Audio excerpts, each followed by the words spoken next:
చేయాలి, ఎలా చేయాలి, చేస్తే లాభమేమో, దీంట్లో కేవలం ఆరోగ్యమే ఉందా, మరి దీనికి ఫ్యూచర్ ఏమైనా ఉందా, ఇది మనకు అర్థం కావాలంటే మనం మనసాకరో వాచ దీని సిస్టమ్ మనం అర్థం చేసుకుంటేనే మనకు అర్థమవుతుంది. Are you ready?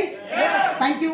నేను ఈ బిజినెస్ కు 10 సంవత్సరాల కింద నేను ఒక ఫర్టిలైజర్ షాప్ మీద కేవలం ఒక 1000 రూపాయలతో నెలకు పనిచేస్తుంటే, 10 సంవత్సరాల కింద ఒక 1000 రూపాయలతో నెలకు పనిచేసేటప్పుడు నాకు ఆర్సిఎం కాన్సెప్ట్ నాకు అర్థమైంది. 10 సంవత్సరాల కింద మా విలేజ్ లో ఒక చిన్న మీటింగ్ లో అక్కడ ఇన్వైట్ చేసి నాకు కాన్సెప్ట్ క్లియర్ చేశారు.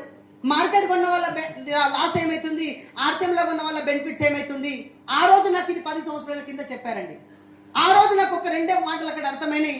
మార్కెట్ లో కొంటే డబ్బు పోతుంది, ఆర్సిఎం లో కొంటే డబ్బు వస్తుంది. వస్తే మంచిదా, పోతే మంచిదా? వస్తే మంచిది. ఈ రోజు మార్కెట్ లో మన తాత ముత్తాతలు గాని, మన నాన్న వాళ్ళు గాని, మనం గాని ఎన్నో సంవత్సరాల నుంచి మార్కెట్ లో మనం ఇప్పటిదాకా మార్కెట్ లో పర్చేజ్ చేసినాము. ఎప్పుడైనా ఒక్క రూపాయి రిటర్న్ వచ్చిందా?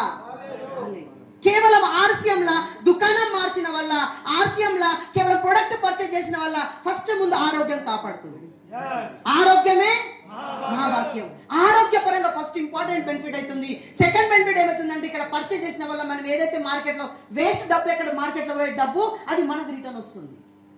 కానీ ఎలా వస్తుంది?